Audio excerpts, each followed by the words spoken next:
If I learned one thing for certain during my last 7 or 8 years of dividend investing, it's to invest as much money as possible into high quality dividend growth style ETFs that at least historically have paid dividend investors more and more every single quarter as far as dividends go. Now this is for many different reasons, but for a few, who doesn't want to get paid more and more dividend income ongoingly? But on top of that, if you have a relatively small amount of money to start investing with, investing in different ETFs and stocks that grow their dividends historically is not only going to make your cash balance, but also your investment just stretch that much further. Now in this video, we're going to go over 3 specific dividend growth style ETFs that have paid investors consistently more and more dividend income over time. I'm going to share with you some of the numbers and how this can significantly impact your portfolio if you were to invest into ETFs like these. So if you love dividend investing and love getting paid more and more in dividends over time, make sure to stick around, drop a like down below, and let's get right into it. So the first dividend growth style ETF that has been paying dividend investors like myself more and more consistently, basically quarter after quarter historically, is my favorite of all, SCHD, or the Schwab US Dividend Equity ETF. Just to get everyone caught up on the same page, SCHD is the Schwab US Dividend Equity ETF, and the summary objective is pretty simple. The fund's goal is to track as closely as possible before fees and expenses the total return of the Dow Jones US Dividend 100 Index. Now SCHD is not only popular because the Dow Jones US Dividend 100 Index has a pretty strict methodology, meaning that it's pretty hard for different stocks to even become a part of the index. But also SCHD has a cheap expense ratio, meaning that for a long-term buy and hold, you're not going to spend too much money by owning it.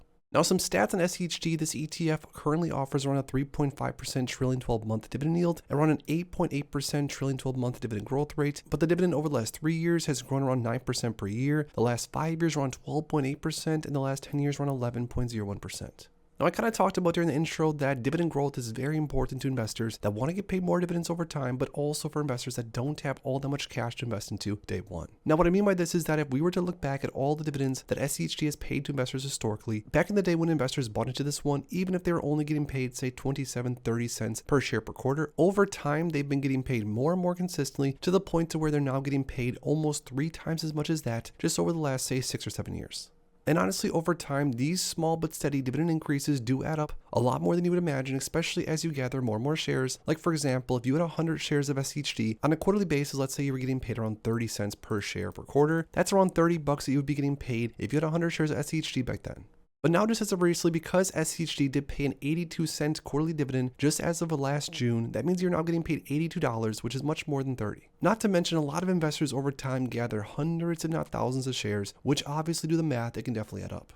Another dividend growth style ETF that's also been paying investors consistently more and more basically every single quarter since this ETF's inception is DGRO, or the iShares Core Dividend Growth ETF, which offers around a 2.31% trailing 12-month dividend yield and around 8, 9, or 10% dividend growth rate over the last multiple timeframes. This ETF is of course nothing new. It has come across my radar for years now, and there's not really a great reason on why I don't own a ton of it already. I honestly wish I did. But this ETF for the most part offers a lot of the same things that SCHD offers, but only in some ways does it even better. But right here on the iShares website, it says why DGRO. It says DGRO offers low-cost exposure to U.S. stocks focused on dividend growth, access to companies that have a history of sustained dividend growth, and that are broadly diversified across industries. Now, dividend growth rate is honestly one of the most important metrics that I really try to keep in mind building out my long-term dividend growth portfolio. And this is simply because as I inch this portfolio further and further north as far as total monthly and total yearly dividends, if I buy into assets like DGRO or like SCHD for that matter,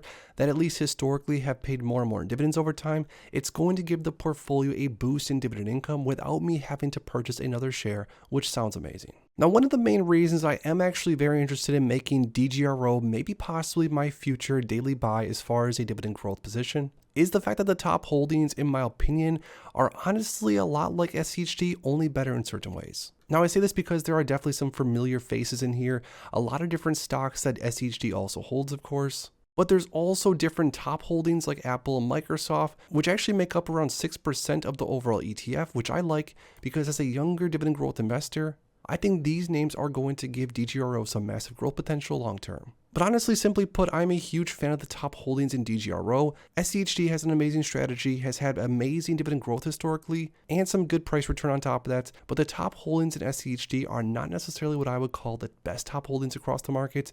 And although DGRO also maybe doesn't have the best, I do think that overall, comparing top holdings to top holdings, they're better than that of SCHD. So just like SCHD and just like a lot of these other different high quality dividend growth style ETFs, over time this ETF has paid investors more and more cash flow, which of course, like I said earlier, does add up, especially when you get into 100 shares, 200 shares, or 1,000 shares long term. Another great example of a dividend growth style ETF that's been paying investors more and more every single quarter since inception on average is VIG, or the Vanguard Dividend Appreciation Index, which offers investors as of right now just under 2% trailing 12-month dividend yield and around 8% trailing 12-month dividend growth rate on the last year, around 12% over the last 3 years, around 10% over the last 5, and around 8.5% over the last 10. So just like the other two examples, this ETF has not only given you more and more cash flow consistently over time, but basically on a quarter by quarter basis, if you look year after year, this ETF has raised their dividends significantly, which has only given investors much more cash flow as times went on. Now, like I sort of touched on earlier, the real magic of dividend growth and holding on to different stocks or ETFs that do historically have a nice juicy dividend growth rate is once you get to a certain point, like for example, in my portfolio, as you see right here, I currently have around 658 shares of SCHD. Now that means just going off of SCHD's prior cadence of dividend growth, that means that even though I'm set to get a certain amount of dividend income today, because I've been able to gather hundreds of shares of SCHD over the past several years, not because of that and because of this ETF's dividend growth rate, historically at least, I'm going to get paid much more cash flow next year and the year after that and the year after that. And after a while, when you start to gather hundreds or thousands of shares of different stocks and ETFs that, like I said, have a history of raising their dividends over time, it's really going to allow your portfolio to start compounding. And honestly, like I like to put it, sort of have a life of its own, because at that point, you're not necessarily chasing down active income to add to your portfolio. You're not necessarily even having to make any deposits in your portfolio. The portfolio itself is going to pay you more and more dividends over time, which in turn can buy you more and more dividend paying stocks and ETFs over time, which then are going to pay you more and more dividends over time. It's sort of a self-fulfilling prophecy, and it's honestly amazing when it starts to take place. So does that mean that it's necessary to buy into a stock or ETF simply only because they have a positive dividend growth rate historically? And does it mean just because a stock or ETF might have paid a certain amount of dividends historically means it's going to do so in the future? Well, of course not, and of course not. But looking at dividend growth rate is a very important metric, and this is especially if you're in your earlier days of investing. It's a metric that I wish I would have paid a lot more attention to in my early days, but it's a metric that as of right now makes up a large portion of my overall strategy when it comes to dividend investing. And that's just simply because I don't have a limited cash balance to keep investing into more shares, different stocks or ETFs. So I want to buy different stocks and ETFs that are not only going to pay me in the future, but also pay me more year after year, quarter after quarter. So now that we looked into 3 different dividend growth style ETFs that historically on average have been paying more and more in dividends quarter after quarter since inception, I lastly, most importantly, want to hear from you guys down below. Out of SCHD, DGRO, or VIG, which is your favorite dividend growth ETF? Let us know down below in the comments. If you enjoyed this video, make sure to please drop a like on it and subscribe for more future content like this.